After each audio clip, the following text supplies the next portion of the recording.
La bienvenida a todos los que estéis ahí y de este otro lado pues tengo que darle la bienvenida a Gonzalo Martini-Baldi, que es partner de Emo Insights. Hola, buenos días. Que hoy organizamos esta sesión. Como sabéis, en Emo Insights llevamos desde hace pues más de 10 años incorporando las emociones al mundo de la gestión de las organizaciones, haciéndolas y poniéndolas en el papel de relevancia que tienen dentro de la contabilidad de las empresas. Y tenemos el placer de colaborar en esta sesión, en este evento, con Medallia, y para eso tenemos aquí con nosotros a Roberto Mejías, que es VP y Country Manager de esta compañía que se ha convertido en la referencia como plataforma en experiencia de clientes y empleados. Con lo cual, pues va a ser tremendamente interesante poder compartir con Roberto al final de la sesión, porque nosotros quizá sí que es verdad que estamos más en toda la parte más estratégica, aunque también trabajamos de la mano de las empresas en la operativa, pero Roberto tiene en sus manos el día a día de todos vosotros los que nos estáis escuchando del otro lado, porque su herramienta muchas veces es el compañero de viaje de muchos de vosotros. Entonces, vamos a empezar por lo básico. Cuando nos planteamos un poco hacer esta sesión dijimos, pues realmente para hablar de un tema como es el NPS, que además es un tema que parece levantar y suscitar muchísimo interés, quizá es interesante poder poner de manifiesto pues de dónde viene el NPS, por qué se mide el NPS y entender muy bien qué impacto tienen las organizaciones y qué esfuerzo hay que movilizar dentro de las mismas para poder movilizar este indicador. Y con esto decidimos empezar por una cosa como muy básica, ¿no? Al final, el NPS no es otra cosa más que una métrica que se construye sobre un comportamiento que buscamos en los clientes. Todos estamos locos porque nuestros clientes nos recomienden. Y ese comportamiento de la recomendación entendemos que es importante y relevante porque si no, no estaríamos midiéndolo en las empresas, ¿no? Entonces, una de las cosas que hemos querido desde Emo Insights era precisamente poner el marco de situación de la relevancia de este comportamiento de los clientes de la recomendación, aportando algunos datos que nosotros tenemos. Y tenemos datos pues, de sectores, por ejemplo, como la banca, ¿verdad? Es decir, nos preguntamos cómo es de relevante las recomendaciones en la banca o en los seguros de salud o en las telecomunicaciones o en la distribución en un contexto como España, ¿vale? Fijaos que nosotros que llevamos más de 10 años midiendo la banca, tenemos y podemos asegurar el dato de que es el primer motivo, es la primera razón de entrada de nuevos clientes. Por tanto, la recomendación de los clientes hacen que otros entren a contratar servicios de la banca. En cuanto a seguros de salud, la importancia de las recomendaciones es que se han colocado como primer motivo de elección de una aseguradora, aunque aquí hay una competencia reñida con el precio, pero está claro que es el motivo de referencia. En cuanto a telecomunicaciones, nos lo encontramos entre el top 10 de motivos para elección de una compañía de telco. Por tanto, también tiene mucha relevancia. Y en distribución hemos ido observando cómo a medida que avanzan los años, cada vez cobran más relevancia, no solamente para elegir o seleccionar un supermercado, sino también para elegir o tener una orientación o una inclinación hacia una marca blanca. Por tanto, para empezar, decir que las recomendaciones son importantes. Es decir, está claro que pueden suponer un crecimiento orgánico por parte de las compañías, que lo tenemos ahí, que además es un comportamiento muy emocional. Y hoy vamos a hablar de emociones y claro, realmente necesitamos entender también qué hay detrás de los comportamientos, cómo se generan esos comportamientos, qué vinculación hay entre emociones sentidas, percepciones, experiencias, sentimientos y luego los comportamientos que obtenemos de los clientes. Y para eso me he servido de esta chica tan mona que tenemos aquí, que se llama Ana. Entonces hay que entender que detrás de cualquier cosa que se produce por parte de los clientes y más de las recomendaciones, cuando Ana realiza una recomendación a Gloria sobre, oye, te tienes que hacer cliente de esta aseguradora de salud, te recomiendo Asisa, Sanitas, Adeslas, etcétera, hay detrás un estado emocional resumen que hace que Ana haya tomado la decisión o el impulso de llevar a recomendar a Gloria esa compañía de seguros de salud. Obviamente, si nos vamos al día a día, eso tiene que ver con que Ana, en esta ocasión, jolín, madre mía, ha podido no solamente tener la cobertura de un servicio que no tenía en otra compañía, con lo cual ya está agradecida, sino que además se ha sentido muy contenta, muy alegre porque el doctor le ha dicho que era una compañía de seguros de salud muy seria y que era muy buena elección. Por tanto, tenemos un comportamiento que es la recomendación de Ana a Gloria por una serie de sensaciones, de percepciones y de experiencias que le han generado un estado emocional resumen. Y esto que parece obvio, a veces lo olvidamos en muchas ocasiones en las organizaciones, que hay una cadena causal entre lo que hacemos sentir, lo que perciben los clientes, las experiencias que viven con nosotros con respecto a los objetivos que nos marcamos en sus comportamientos. Por tanto, vamos a estar hablando durante esta sesión de un modelo causal que nosotros, bueno, con el que nosotros trabajamos y sobre el que vamos a emitir todo el discurso que vais a ver en la sesión de hoy, es el modelo FEM, donde nosotros vamos a partir de que un comportamiento futuro, como las recomendaciones, que es lo que estamos buscando porque genera un crecimiento orgánico en distintos sectores y en las organizaciones, se genera a raíz de un estado emocional, resumen, de un sentimiento que es la satisfacción con la experiencia, que viene precedido de una serie de emociones que al mismo tiempo están generadas por unos estímulos, por triggers emocionales y por esas experiencias sobre los procesos y los canales que van teniendo con nosotros. Por tanto, vamos a tener que hablar y vamos a tener que seguir el discurso haciendo énfasis en este comportamiento futuro, que son las recomendaciones, sobre el que hemos construido un indicador que se llama NPS. Vamos a hablar de ese NPS. El NPS, como sabéis, medís muchos de vosotros, es el resultado de una pregunta, de la pregunta de hasta qué punto estaría usted dispuesto a recomendar esta marca, esta organización, este servicio a un amigo familiar en una escala de 0 a 10. ¿Vale? De tal manera que luego el NPS se distribuye una segmentación de 3 estadios, detractores, promotores y neutros. Como vosotros sabéis y trabajáis con ello, más que nosotros incluso, porque estáis todo el día con ello, da la casualidad de que esta métrica ha tenido unas cosas muy positivas. Primero, está vinculado, como hemos visto, al crecimiento orgánico de las organizaciones. Segundo, es muy fácil de explicar dentro de la organización, es decir, la recomendación es algo que todo el mundo entiende. Por tanto, además lo puedo trasladar a la hora de hacer objetivos dentro de lo que son los propios departamentos. Pero tiene una serie de inconvenientes sobre los cuales vamos a incidir que, bueno, pues que hacen que en un momento dado no sea tan fácil el trabajar con esta métrica. Uno de ellos es que esta métrica tiene variabilidad, es decir, varía en el tiempo, porque al ser el resultado de una resta, hay unos tramos como es del 6 al 7 y del 7 al 8, que en cuanto hay variaciones, nosotros podemos estar volviéndonos locos dentro de la organización porque ha variado el NPS y no sabemos por qué. Y el no sabemos por qué es quizás el segundo factor que pensamos que es un inconveniente, porque tiene una cosa muy buena que es sencilla de obtener, pero al mismo tiempo tiene el inconveniente de que no sabemos por qué se producen las cosas cuando se mueve.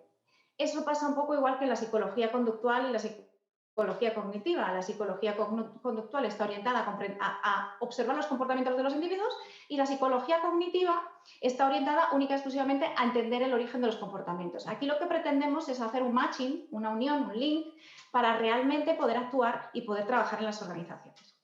A continuación, voy a mencionar algunos aspectos que ya tienen que ver con las emociones, para poder hilar el discurso que vamos a tener a continuación. Hay que comentar 3 cosas, 3 conceptos que vamos a manejar durante toda la sesión. Emociones sintónicas, emoíndex y emoclúster. ¿Qué son las emociones sintónicas? Bueno, pues son las emociones que se generan en las organizaciones y que tienen una gran diferencia con las emociones individuales. Si hablas con cualquier psicólogo, te diría que una emoción individual es imposible de gestionar, porque aparte de los estímulos y las percepciones que uno tiene que le pueden generar una serie de emociones, luego está la interpretación interna e incluso las patologías como puede ser el trastorno de la personalidad. Sin embargo, tenemos en estos momentos un concepto que son las emociones sintónicas que a nivel de organizaciones, precisamente por su definición, es mucho más manejable. ¿Qué es una emoción sintónica? ¿Qué entendemos por emoción sintónica? Bueno, tiene que ver con las emociones que Gonzalo, yo, Roberto, Nelson, Leire y Ana podemos estar teniendo en común, aunque no nos conozcamos, simplemente por tener contacto o ser clientes usuarios de una determinada marca, por ejemplo, clientes de Movistar. ¿Por qué? Porque en el fondo hay una serie de emociones comunes disparadas por una serie de disparadores que son de procesos y que se pueden analizar y que se pueden estudiar, que son comunes y que estamos percibiéndolas todos de forma similar y en sintonía, de ahí que se llamen sintónicas. Es importante decir que dentro de las emociones sabemos que hay emociones de alta frecuencia, de baja frecuencia y vienen ya a llamar negativas y positivas, y que cada entidad y que cada sector tiene sus emociones sintónicas. Y eso es interesante a la hora de poder luego seguir y hilar el discurso. De tal manera que también es distinto, por ejemplo, una misma emoción que pueda ser agradecimiento en un sector como las telecomunicaciones, como la banca o como los seguros de salud. Y vamos a poner un ejemplo. En banca, por ejemplo, hay 3 emociones sintónicas que se llaman alegría, agradecimiento y irritación, que también están presentes en seguros de salud. Y, sin embargo, en banca tienen que ver con recompensa y en seguros de salud tiene más que ver con el refuerzo, con el sentimiento, con la emoción, con la sensación que tengo cuando, oye, me doy cuenta de que he hecho bien en contratar este seguro, porque ahora que lo estoy usando y que me estoy dando cuenta del contraste con lo que tendría con la competencia o con la seguridad social, me refrendo en mi decisión. En cuanto a agradecimiento, por ejemplo, tiene que ver con te adaptas a mí, te esfuerzas. Mientras que, sin embargo, por ejemplo, en temas de seguros de salud, tiene más que ver con el trato y con la información. Por eso es importante saber estos matices, porque detrás de estos matices vamos a poder hacer mejoras sobre los procesos que tienen que ver con las emociones que se generan en un sector u otro. A nivel de irritación nos pasaría lo mismo. En el caso de la banca tiene mucho que ver con fallos que ocurren en el día a día, mientras que en seguros de salud no. En seguros de salud tiene más que ver con problemas. Bien, una vez que hemos introducido el concepto de emociones sintónicas con el que luego vamos a trabajar, tenemos que introducir el concepto de Emoindex. Al igual que actual NPS con un solo indicador, es mucho más fácil para gestionar empresas y para medir sectores trabajar con un solo indicador, que es el Emoindex, que es una balanza emocional que va de -100 a +100 y que recoge tanto las emociones presentes dentro del sector, esas emociones sintónicas que acabamos de ver, como la intensidad con la que lo viven los clientes. De tal manera que en los siguientes capítulos de esta presentación vamos a hablar tanto de NPS como de Emoindex. Y claro, si el NPS hace una segmentación en 3 tramos, el EmoCluster es la segmentación emocional que proponemos, donde nosotros vamos a tener en cuenta las emociones que sienten los clientes y vamos a hacer una segmentación para tener esa información, además de otras informaciones sobre segmentaciones como pueda ser el valor del cliente. De tal manera que va a haber una compañía que sepa que Elena, pues resulta que tiene un alto valor, pues se gasta mucho dinero con ella, pero oye, puede estar en un tramo de oponente, es decir, puede estar en un tramo de vinculación emocional, pues tremendamente complicado. Entonces, habrá que gestionar y habrá que hacer algún tipo de acción con ella. Nosotros hablamos de 7 tramos en el EmoCluster, desde oponentes, burnout, lost soul, standby, followers, believers y fans. Y al final tenemos los oponentes que tienen una alta presencia de emociones negativas con alta intensidad, prácticamente sin emociones positivas, y los fans tienen prácticamente en el otro extremo muchas emociones, alta presencia de emociones positivas y prácticamente inexistencia de emociones negativas. Bueno, pasados y aclarados estos básicos, vamos a entrar en materia. Y aquí es muy interesante poder vincular emociones con recomendaciones, pero teniendo en cuenta y poniendo el foco en cómo se produce esa relación en función de un sector de actividad concreto. Y aquí nos hemos servido, como sabéis, llevamos muchísimos años midiendo sobre todo 2 sectores de actividad, el sector bancario y el sector seguros de salud, y con los datos de esos 2 sectoriales vamos a jugar para explicar y para entrar concretamente en este capítulo. Y aquí es muy interesante ver que, por ejemplo, el sector bancario en el año 2021 arrojaba un Emoindex de 29,4. Nos encontrábamos en una situación de bajón emocional con respecto a otros años, de hecho se han puesto en los mismos niveles del 2014. Por tanto, sabiendo que el Emoindex va de -100 a +100, estamos en un sector que tiene, bueno, está en una situación emocional positiva, pero baja.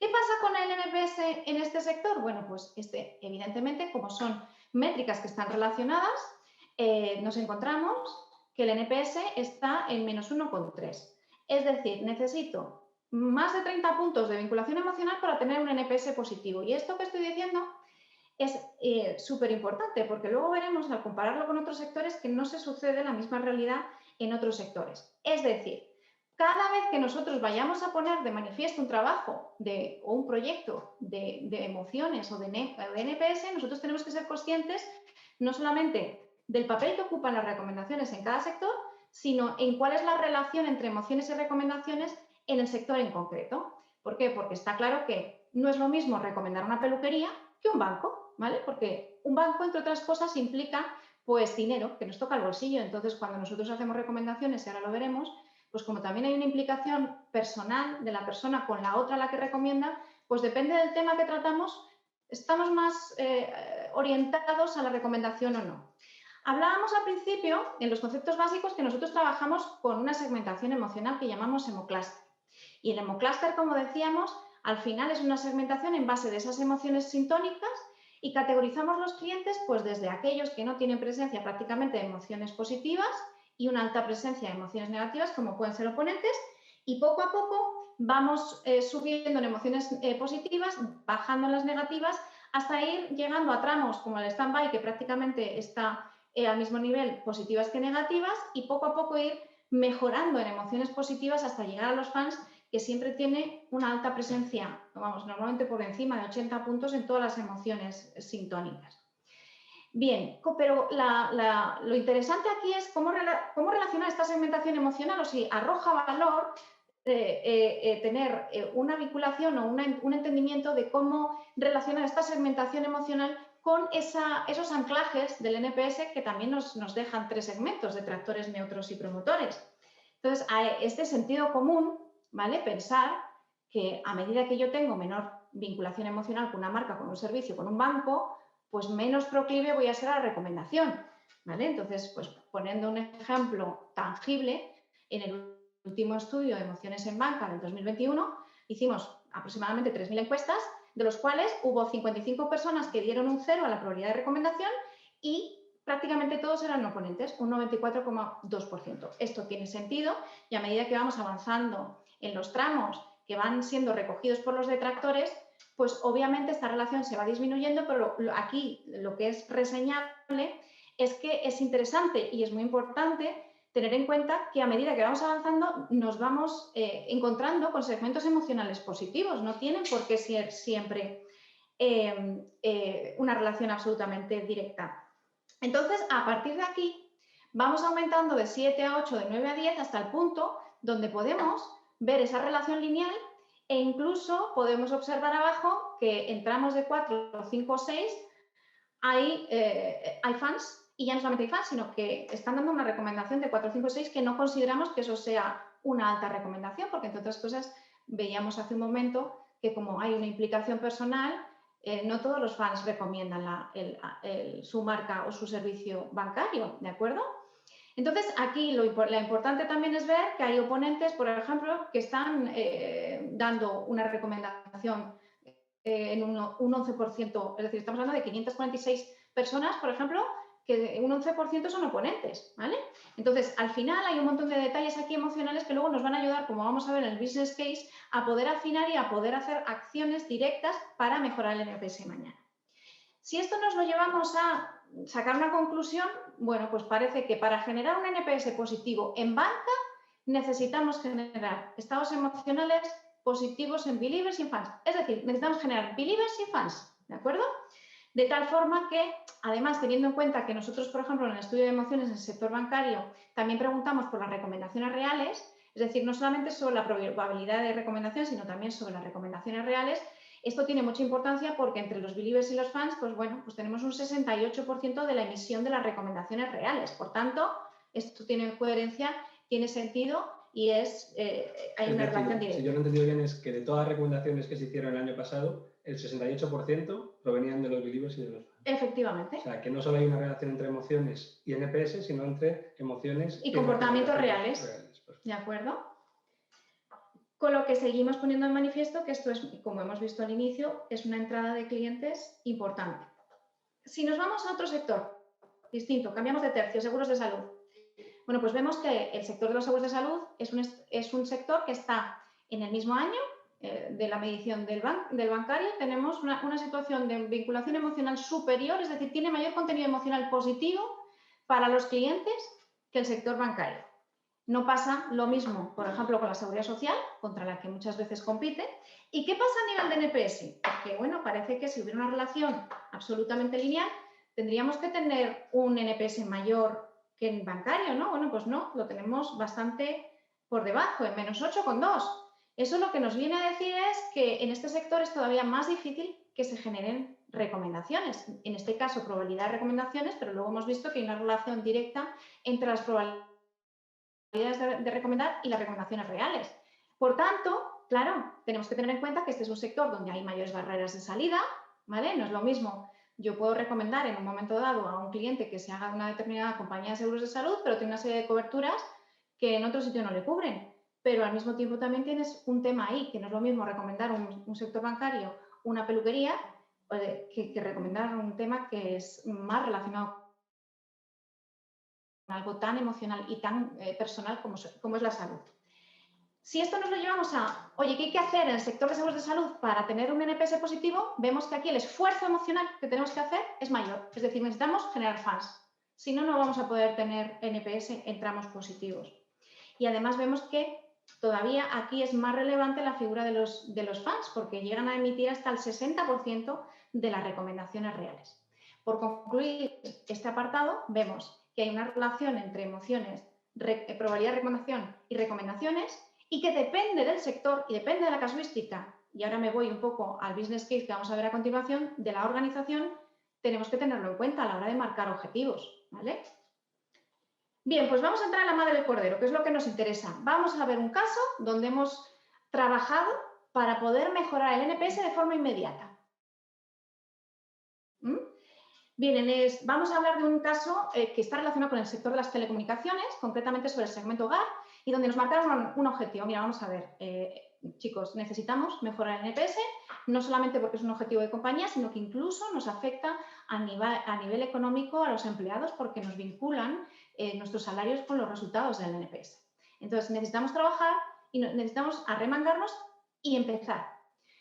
Una de las primeras cuestiones que planteamos fue, bueno, vamos a ver hasta qué punto son importantes en este sector las recomendaciones, ¿vale? Porque el dato que hemos dado al inicio no lo tenían. Y preguntamos por los motivos, les preguntamos a los clientes de esta compañía por los motivos para hacerse cliente de una determinada compañía de telecomunicaciones. Fijaos que las recomendaciones aquí aparecían en el top 10, pero aparecían en la posición número 7, aunque realmente si hacemos un análisis un poco más fino, en realidad aparecían 4 motivos fundamentales para hacerse cliente. El primero era temas de pricing, tenemos un sector con una alta influencia de lo que eran los precios. A continuación, un tema de producto, de servicio, y a continuación tenía mucho que ver con la gestión comercial. Y en último lugar tenía que ver con las recomendaciones y la reputación. Bueno, pues ya sabemos que la recomendación, respecto a lo que hemos visto, tiene una situación un poquito diferente.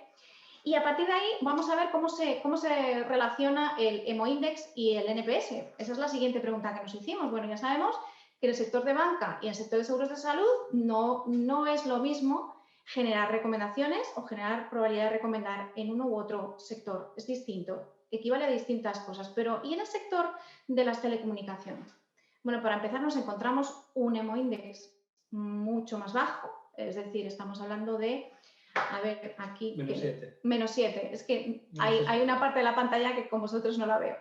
Y teníamos un NPS de menos 26,9. Es decir, tenemos un sector con una alta presencia de emociones negativas y bueno, pues eso nos va a tener... Vamos a tener por ahí una cuestión a manejar que en los otros dos sectores no teníamos de la misma manera. Fijaros que hay un 10,4% de clientes que dan una probabilidad de recomendar 0 en esa escala de 0 a 10, con lo cual ya nos habla claramente de la diferencia que hay con el sector bancario y el sector seguro de salud, ¿no?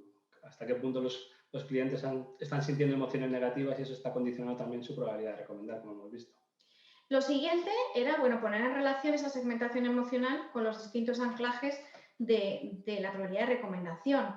Y bueno, aquí también vemos que había una relación lineal, sin embargo vemos cosas bastante distintas, ¿vale? Porque hay una cosa que llama la atención y es que hay un alto porcentaje de clientes que están dando recomendaciones estando en un nivel de vinculación emocional muy bajo. Esto nos hizo también intuir que, bueno, nos encontrábamos ante un sector peculiar, un sector en el que el cliente siente que todas las compañías son iguales y que al final el único motivo para poder en un momento recomendar es temas relacionados con ofertas, con precios. Pero bueno, al final empezabas a descubrir algunos insights que de otra forma, o yéndote única exclusivamente a lo que es el indicador del NPS, no te dejaba descubrir y la metodología emocional sí. Y fijaos también que vamos a tener, además, en la parte de abajo, en la parte de los fans, sí que hay una relación lineal, es decir, van del 5 al 6, al 7, 8, 9 y 10, en función de la vinculación emocional alta. A partir de ahí, lo que hicimos fue, vale, ahora lo que necesito es identificar hacia dónde me voy a dirigir, es decir, dónde tengo que actuar para mejorar el NPS.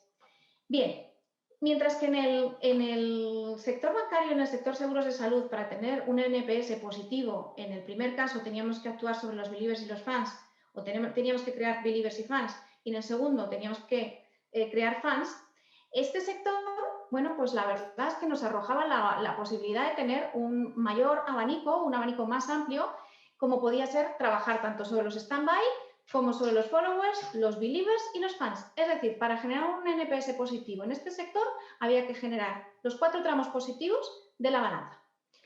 Qué importante esto, porque muchas veces en las organizaciones también se fijan objetivos comparándote con otros sectores, ¿no? Y está claro que el esfuerzo que tiene que hacer una compañía según pertenezca a un sector u otro es totalmente distinto. Es decir, hay un coste emocional mucho menor, un trabajo menor que hacer para vincular al cliente en el sector telco que lo que puede ser en el sector seguro de salud. Es decir, si a mí me ponen un objetivo de tener un NPS en positivo en seguro de salud, no me queda otra que generar fans, mientras que en otros sectores como banca o telco, pues me vale con estados emocionales un poquito más intermedios, ¿no? Entonces, también a la hora de gestionar internamente esas expectativas, imaginemos que somos una compañía de seguros de salud, tienes que tener un NPS de 20. Bueno, pues es que es muy difícil, porque solo lo puedo conseguir con una alta presencia de fans en mi cartera, claro. Entonces, este detalle también nos va a orientar por dónde actuar. Obviamente, los que trabajáis con NPS sabéis que, bueno, pues cuando hay movilizaciones entre los extremos, entre 6 y 7 y el 8 y 9, pues hay mayor movilización del NPS. Y aquí teníamos una oportunidad porque se encontraba el 53,5% de los clientes. Es decir, había muchos clientes en esos tramos. Ahora bien, como queremos hacer una optimización del presupuesto, necesitamos afinar todavía más. Y aquí es donde la metodología emocional nos arroja una información muy rica. Porque fijaos que si volvemos un poco a esa matriz donde cruzamos tanto la segmentación emocional como los distintos grados de la probabilidad de recomendar, nos encontramos que hay una zona de optimización emocional, ¿vale? Porque, claro, lógicamente, si nosotros entramos a mejorar todavía más a los fans es más difícil, pero en realidad teníamos ahí una zona de optimización emocional del NPS que estaba orientada, que estaba recogida por el 27,7% de los clientes. Por tanto, ya empezábamos a hacer lo que yo llamo el marketing de francotirador, ¿vale? Es decir, tengo un amplio abanico de clientes sobre el cual hacer la mejora del NPS, me quedo con el 27,7% y a continuación la pregunta es, ¿y qué hago para mejorar el estado emocional de esos clientes? ¿Trabajo sobre las emociones positivas, generando más emociones positivas, o reduzco las emociones negativas? Esa es la pregunta de siempre, ¿no? Y fijaos que internamente en esta compañía con la que trabajamos, lo que pensaban era que había un problema de no generar wow en los clientes, que era una compañía y un sector que no estaba acostumbrado a generar sorpresa, agradecimiento o alegría, y que lo que había que hacer era apostar por las emociones positivas. Sin embargo, la metodología emocional nos permitió descubrir que, aunque fuera contraintuitivo, resulta que no, que en esos tramos nosotros medíamos, por ejemplo, el número de emociones positivas sentidas y había un alto número de emociones, pues estamos hablando de 4, ¿vale? Es decir, los Lost Souls estaban experimentando y percibiendo de media 2,7 emociones positivas, los Standby 3,1, los Followers 3,1, es decir, no era una cuestión de generar emociones positivas, sino de reducir el número de emociones negativas sentidas. En este caso, fijaos que los Lost Souls, por ejemplo, estaban percibiendo y experimentando de media 3 emociones negativas. Por tanto, el foco tenían que ser las emociones negativas. Y ahora la cuestión era cómo, sobre cuáles, en primer lugar, y sobre qué triggers emocionales que tienen que ver con los procesos que hay dentro de las organizaciones en concreto. Lo cual también nos lo permitía el modelo. Este modelo que hemos ido siguiendo desde el principio de la presentación nos decía que había que actuar sobre las emociones sintónicas negativas, pero en primer lugar sobre la desconfianza, ¿vale? Y dentro de la desconfianza, en primer lugar, sobre me dan información contradictoria entre departamentos. Y en segundo lugar, sobre tengo que revisar constantemente las facturas en busca de errores. Y en tercer lugar, tengo que reclamar para que me abonen cantidades cobradas indebidamente. A continuación, teníamos que trabajar sobre el enfado, a continuación sobre la impetencia y, por último lugar, y ahí te lo dejo aquí, la irritación porque no la veo. Entonces, de alguna manera, el modelo te permitía no solamente priorizar sobre qué emociones negativas, sino también sobre los triggers. Y es curioso porque si leemos algunos de esos triggers, resulta que al final teníamos subyacían 3 procesos de todos los triggers que salieron. La facturación, las reclamaciones y la atención al cliente. Esto, que es muy interesante poderlo ver, no solamente a nivel de trigger, como a nivel de emoción, también nos constató el Emotional Customer Journey, que es un trabajo que nosotros hacemos sobre el modelo, donde le preguntamos al cliente sobre las experiencias que han sentido y que posicione estas emociones sintónicas. Resulta que el Emotional Customer Journey nos decía exactamente lo mismo, que había 3 procesos que eran los con los que había que actuar para hacer una mejora óptima del NPS. Facturación, atención al cliente y resolución de problemas. Con lo cual, estábamos cada vez afinando más que íbamos a dar, ¿no? Esas mejoras que íbamos a implementar, optimizando tanto el público objetivo como los costes. A partir de ahí, lo siguiente era, bueno, ¿y qué clientes? ¿Cuáles son los clientes con los que vamos a trabajar? También nos permitió el análisis identificar que, a diferencia con el sector bancario, que tenía un problema más bien sobre clientes con una cierta antigüedad, en el caso del sector telecomunicaciones, el problema lo estaban teniendo con clientes que nada más habían empezado con ellos. Es decir, en el preciso momento de la luna de miel se les estaba haciendo pasar unos problemas terribles hasta el punto de que estaban teniendo problemas en facturación, problemas con atención al cliente y problemas de reclamaciones. Por tanto, y por resumir, al final teníamos un objetivo que era mejorar el NPS de forma inmediata porque le iba en los resultados y en los bonus a cada uno de los departamentos que estaban implicados, optimizar la inversión. Al mismo tiempo, evidentemente, una de las mecánicas que se pusieron fue vamos a optimizar emocionalmente el NPS, vamos a ver qué zona podemos identificar para optimizarlo. Luego, a continuación, acotamos en clientes con probabilidad de recomendar entre 6 y 9 para irnos y utilizar la metodología FEM y conseguir trabajar sobre aquellos clientes que ya nos decían que tienen una vinculación emocional entre -5 y +80. Luego, a continuación, nos permitió priorizar sobre si emociones positivas o negativas.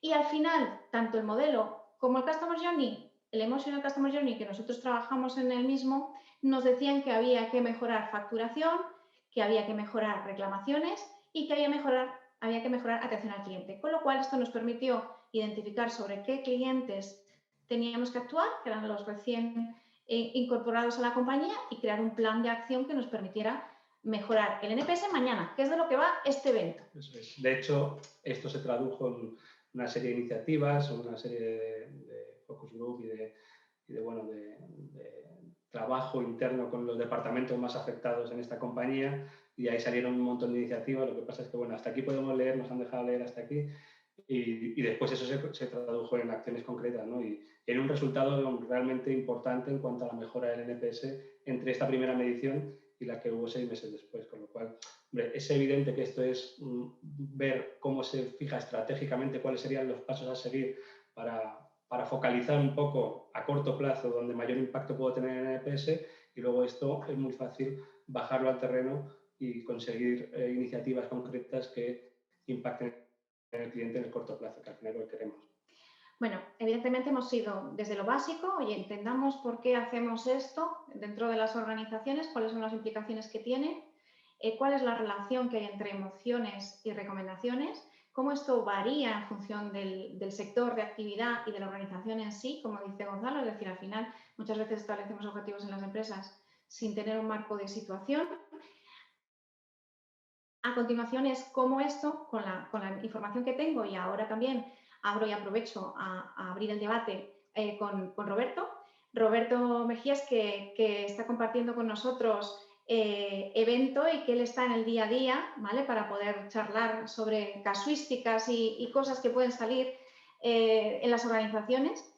Pero realmente al final esto se puede materializar en un plan, como veis, y empezar a trabajar mañana, ¿vale? Entonces, no sé, Roberto, ¿qué te ha parecido? ¿Alguna experiencia, alguna anécdota que quieras recalcar que tenéis vosotros en vuestro día a día? Bueno, primero de todo, muy interesante, porque creo que con números se entiende mucho mejor el impacto que la gestión de las emociones, perdonad por la voz, aunque no soy un barítono ni un soprano, pero perdonad por la voz hoy. Esto es muy importante, porque realmente es como las organizaciones y la gran mayoría de los que estamos aquí, por no decir todos, trabajamos con empresas grandes, complejas, que requieren tener insights de este tipo, que normalmente centran sus decisiones por defecto en el ámbito más operacional, pero que esta parte es tan importante para enriquecer ese insight y esa toma de decisiones que estableciendo este tipo de presentaciones y viendo un poco el impacto que esto puede generar, se debe de concluir que tiene mucho valor ponerlo en práctica, ¿no? Dicho eso, bueno, anécdotas como el de... Es tan importante entender que los clientes en banca, en algunos de nuestros clientes estaban diciendo que reducir el volumen de la voz de las sucursales, de la música de fondo, era ideal para tener mejores conversaciones con sus asistentes comerciales, ¿no? Hasta el punto de que el banco eliminó la sintonía, ¿no? Y volvieron a pedirlo a través del feedback, oye, no la quitéis, nos gusta, pero con un poquito menos volumen, ¿no? Es decir, ese tipo de detalles que pueden parecer muy triviales, al final son complementarios y hacen parte de la experiencia global que tiene el cliente con nosotros, ya bien sean canales presenciales como el que estamos comentando, como en otros más digitales, ¿no? Entonces, sin duda que es muy importante. Habéis hablado de estrategia, o sea, esto es clave. ¿Por qué es clave? Ya lo están haciendo en sus planes estratégicos muchas de las compañías y muchas de las personas que nos acompañan hoy, eso lo están haciendo y lo están llevando a cabo directamente. Esto mueve la aguja de la cuenta de resultados de las compañías. Esto no va de hacer encuestas solamente y de recibir ese feedback por el modelo tradicional que estamos acostumbrados, ¿no? Vía email o vía SMS o incluso en la parte más digital.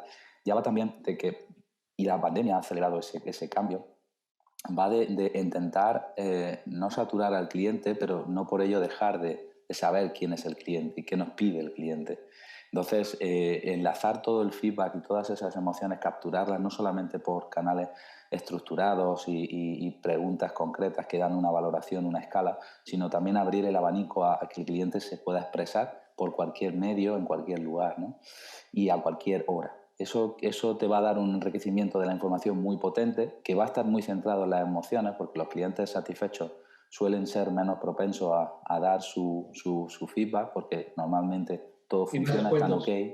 ¿Cómo? Con Gonzalo, perdona. Más escuetos también, son mucho más escuetos. Mucho más escuetos. Y siempre y todos sabemos que un cliente satisfecho es más barato de mantener que un cliente insatisfecho. Entonces, el objetivo que habéis dicho antes de trabajar sobre los detractores es muy importante en lo que se denomina los quick wins, ¿no?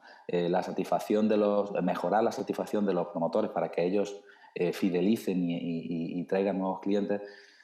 Déjame que diga que puede ser algo un poco más secundario en la puesta en marcha de una iniciativa esta. ¿Por qué? Porque los quick wins son los que mueven este tipo de iniciativas a día de hoy, ¿no? Los mayores, los responsables que toman decisiones, tienen que ver en esto un impacto claro que pague la factura todos los años, ¿no? Entonces, eso sería otro punto. El punto de la captura no sirve de nada si no hay una analítica por detrás, ¿no? Habéis estado hablando de que sacar esos insights para acabar diciendo que hay que actuar sobre el ámbito de la factura u otros procesos es el análisis de esa causa raíz, ¿no? Entonces, las herramientas, plataformas como Medallia, no se diferencian tanto por la captura, que sí, pero sobre todo por la analítica que se le imprime a esos datos que recibimos. Y tiene que estar balanceada entre la captura de las emociones y la captura de la información operativa que tiene la compañía de los clientes. Esto es vital porque va a hablar de otro punto muy importante que habéis definido, cómo categorizamos a nuestros clientes, ¿no? Cómo les damos un valor y una tipología, porque es lo que te va también a ti a filtrar el accionamiento que haces sobre ellos, ¿no? ¿Y quién hace ese accionamiento sobre ellos? No lo hace toda la organización, lo tendrán que hacer aquellas personas que dentro de esos procesos en los que se ve afectado el cliente están recibiendo el input de tener que accionar sobre su área. Pero esto, en un ámbito más macro, te da la posibilidad de que todos los departamentos y todas esas personas que en su día a día trabajan en marketing, en operaciones, en ventas, en producto, en diseño de producto, también muy importante, puedan sentarse en una sala y hablar de esto de una manera muy abierta. Cada uno con sus responsabilidades, pero con un fin común, que es mejorar pues, ese proceso de facturación o de atención en la sucursal, etcétera, etcétera. Entonces, hay como 3 capas o 3 niveles de analítica y de accionamiento que van desde esa captura de manera inteligente, centrándonos en canales tradicionales, pero también en otros canales. Hablamos también de redes sociales, hablamos de la propia llamada sin tener que preguntar. O sea, esta parte de la analítica de la voz es muy interesante. También en la parte del vídeo. O sea, el vídeo es algo que da 6 veces más feedback, enriquece muchísimo más los insights que una encuesta tradicional. Entonces, la parte de la captura, diversificarla es muy importante. Pero luego toda la capa de analítica, ¿no? Analítica que te permita ser proactivo, ¿no? Que te permita cambiar ese NPS del mañana, ¿no? Esa predicción del comportamiento. Y la analítica tiene que estar tanto en plataformas de este tipo y programas de este tipo como ser un compañero de la analítica que tienen las compañías a día de hoy, que es muy potente. O sea, hemos hablado de unos sectores que eso lo tienen muy desarrollado, tienen muy modelizado y no viene a sustituir, pero sí a complementar con la variable de la emoción, con la variable del comportamiento que tiene el cliente, lo que el cliente piensa de ti, no lo que tú sabes de él solamente, ¿vale? Y luego viene la última parte, la parte del accionamiento. O sea, el accionamiento tiene que ser cross-organización, tanto transversal como vertical. Y a cada persona darle la información que requiere para que la personalización de la acción sea muchísimo más potente y por tanto genere resultados de mayor calado para la compañía y al final acabe pagando esa factura que tanto buscan las compañías y diferenciarse. O sea, ahí yo puedo seguir hablando, pero totalmente. Pero... O sea, es una cuestión de capas. Hoy hemos querido mostrar la más estratégica si se quiere, pero evidentemente si esto no es llevado luego a la operativa, pues no sirve de nada. Hombre, es muy bonito tener los insights, pero lo importante es, como bien dices, poder accionar.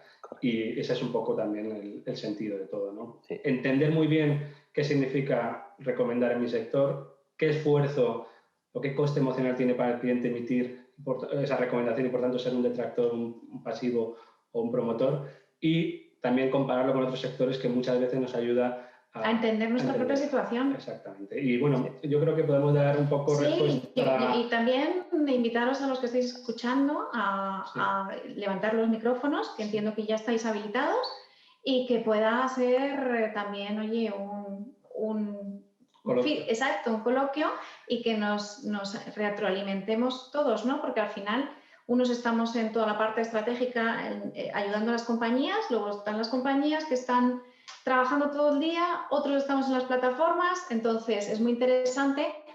De hecho, por ejemplo, aquí en el chat veo una pregunta de José Luis Díaz que dice ¿por qué no trabajar también la renegociación de contrato? Que también eran muy bajos y puede ser una causa para que un fan caiga un detractor. Sí, aquí el tema fundamental era un tema de coste. Tener en cuenta que ya hemos visto los motivos de contratación, que era un sector que se movía muy por precio. Entonces, había muchos clientes que habían entrado por un importante descuento en la factura, porque le habían regalado un terminal, etcétera. Cuando se acababa el cliente va a renegociar, pero por tanto volver a vincular al cliente con esa renegociación, volviendo a aplicar un descuento, pues era muy poco coste eficiente. Entonces, lo que se trató es de ver otras vías más operativas y más en otros momentos de esa relación con el cliente que no se basaran tan solo en, bueno, si el cliente se queja, le vuelvo a aplicar por defecto ese descuento, porque al final era algo que no era sostenible en el tiempo y que lo único que hace es perpetuar la imagen de igualdad entre compañías y de indiferenciación del sector y que al final me muevo solo por precio, ¿no? Y se quería salir un poco también de esa rueda, ¿no? Ahí, si me permitís añadir, hay muchos ejemplos con empresas con las que trabajamos en las que su estrategia inicial estaba basada en precio, pero el precio se agota, ¿no? Y no te sirve de nada si no viene adherido a una mejora del servicio. Entonces, había una empresa de telco que tenía esta estrategia y, sin embargo, su churn, su abandono de clientes era muy, muy elevado. Entonces, decidieron cambiar la estrategia porque, evidentemente, esto le iba a llevar a la desaparición. Cambiaron el planteamiento de, oye, buscamos momentos de dolor en los que el cliente, principalmente de dolor, en los que el cliente se ve más afectado en la relación con nosotros y buscamos hacer cambios, ¿no? Y entonces se trabajó en un programa con ellos para desplegar Medallia y entender un poco más esas causas raíces de diferentes maneras, evidentemente, con el punto de que centraron el objetivo en una acción muy importante, que es la del close the loop. Es decir, ya que entiendo qué es lo que te pasa, tomo acción al respecto, ¿no? Si no tomas acción y además lo haces de manera muy, muy ágil, tu acción pasa de la ventana de oportunidad y deja de tener valor para el cliente, ¿no? Entonces, se estuvo estableciendo un piloto, centrando un poco en contact center principalmente, en el que se hacía close the loop y en otra muestra de esos agentes no hacían close the loop. El impacto fue 22 puntos de NPS de mejora, ¿vale? Solamente en ese piloto y con una muestra muy contenida de estos agentes. Eso cuando escala a toda la organización y a todo el contact center, el impacto, esos son uno de los quick wins. El impacto de cambiar la atención de la gente basándose no en métricas solo tradicionales, ¿no? del tiempo de duración de la llamada o el first call resolution, sino que hablamos también de otro tipo de KPIs más ligados a la propia experiencia, como puede ser el conocimiento del portfolio, el cómo resuelvo un problema que tiene el cliente. Esos KPIs se van introduciendo paulatinamente, no tiene por qué ser de un día para otro, porque hay un cambio cultural por detrás que tiene que verse soportado. Es la necesidad de que esto se vaya viendo. Entonces, al final, esas métricas tradicionales acaban un poco no siendo tan relevantes, porque se ha visto y se ha comprobado que porque no tengas un tiempo de duración de llamada más bajo, no quiere decir que tu persona sea menos productiva. Puede ser tanto más productiva incluso porque va a evitar llamadas posteriores.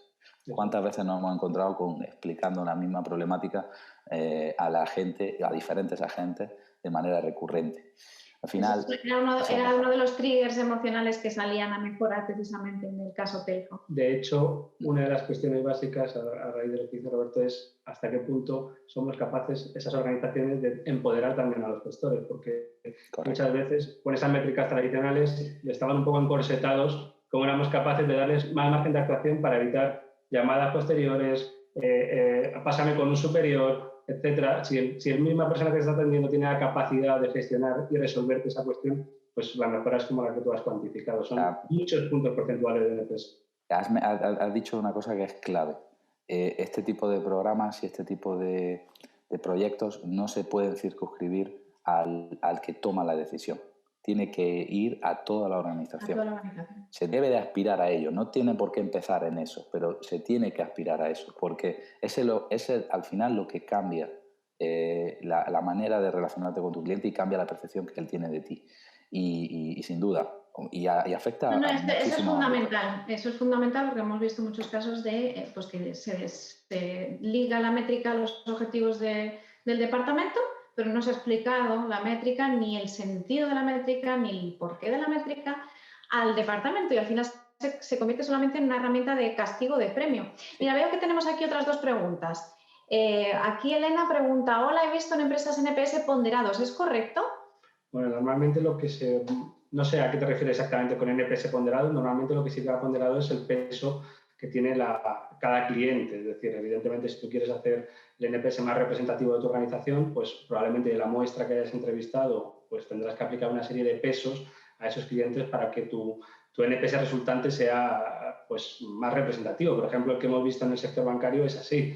Es decir, no tiene el mismo peso en el sector CaixaBank, ahora mismo, que supone más casi el 20% del sector, que lo que puede tener, pues no sé, Triodos Bank o ING o cualquier otro banco de los que analizamos. Entonces, evidentemente, hay que ponderar la muestra, el peso que tiene relativamente el cliente. No sé si te refieres a eso, porque eso de NPS ponderado puede también llevar a otro tipo de prácticas que no son muy recomendables. A mí aquí me viene una pregunta. ¿Qué opinamos sobre que dirijamos a los operadores a que el cliente dé respuestas de valoración 8, 9 o 10? Si es posible, 9 o 10. ¿Verdad? Pues eso es... Entonces, al final es engañarte a ti mismo. Directamente. Sí. Sí.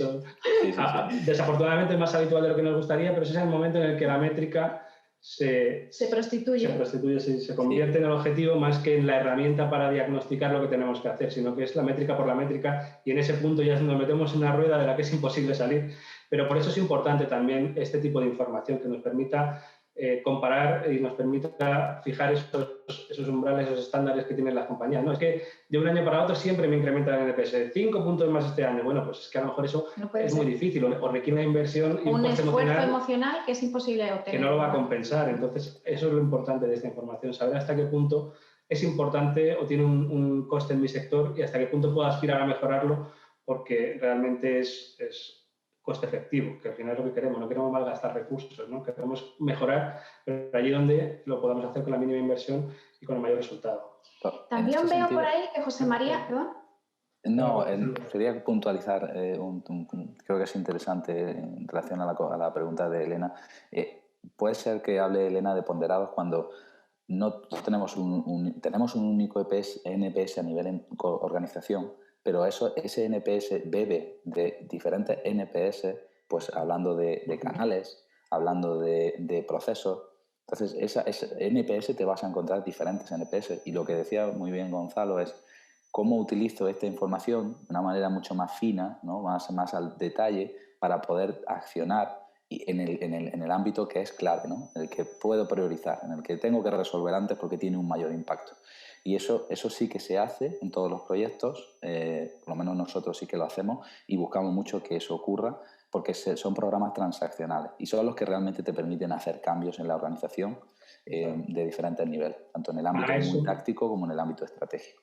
Sí que es verdad que se hace muchas veces si tú tienes pequeños NPS posteriores a distintas experiencias y un NPS global, lo que se busca es la relación entre ellos para ver exactamente cuál es ese NPS táctico, digamos, que tiene más impacto en el NPS global y por tanto poder priorizar. No sé si en esa construcción de global se refería a Elena que a lo mejor se pueden ponderar esos que tenemos tácticos, pero podría ser que en algunas ocasiones sí. Y luego nos dice José María Pujol sobre vuestra metodología. ¿Puede aplicarse asistentes ahí virtuales? Totalmente. Como hemos dicho, desde el punto de vista del call center, que lo que se hizo fue, aparte de empoderarlos, pues crear una serie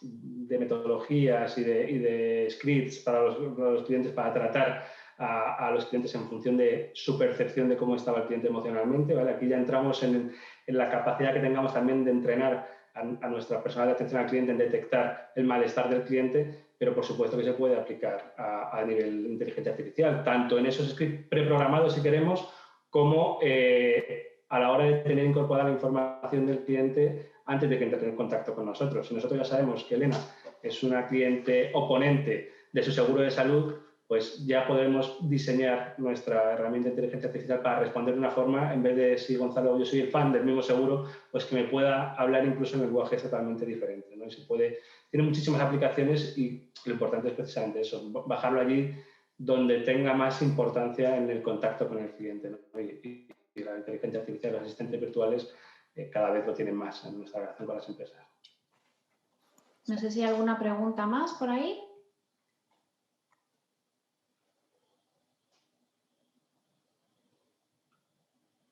Bueno, de todas formas, a ver, no veo, no parece, ¿no? Cualquiera que quiera que abra el micrófono, se sienta con libertad, exactamente. Se haga preguntas o lo que estime necesario. De todas maneras, cualquier duda que tengáis, cualquier cuestión que os surja después de la presentación, tenemos a vuestra disposición tanto por parte de MoInsights con la figura de Nelson Molero, que aquí están los datos de Nelson, y a través de Santiago Arias en Medalia, por favor, poneros en contacto porque canalizamos las preguntas o las cuestiones para que podamos daros respuesta, ¿de acuerdo? Y bueno, creo que más o menos nos hemos ajustado a la hora que teníamos ahí prevista y eso que hemos empezado un poquitín tarde, pero bueno, también es verdad que había que esperar que la gente se terminara de meter en el sistema, así que si no hay ninguna cuestión adicional que vamos a ver, no sé si aquí hay una pregunta más. No, ¿verdad? Bueno, pues sin más dilación, pues damos por concluida la sesión. Espero que os hayamos alumbrado un poquito, esperamos haberos dado un poco de luz sobre este tema y cualquier cosa estaremos encantados de compartir con vosotros y que nos contéis también vuestras impresiones, vuestras experiencias en momentos futuros, ¿vale? Muchísimas gracias por vuestra asistencia y por dedicarnos este ratito, que sabemos que con todo el teletrabajo y tal las agendas parecen Tetris y muchas gracias por lo que habéis estado al otro lado.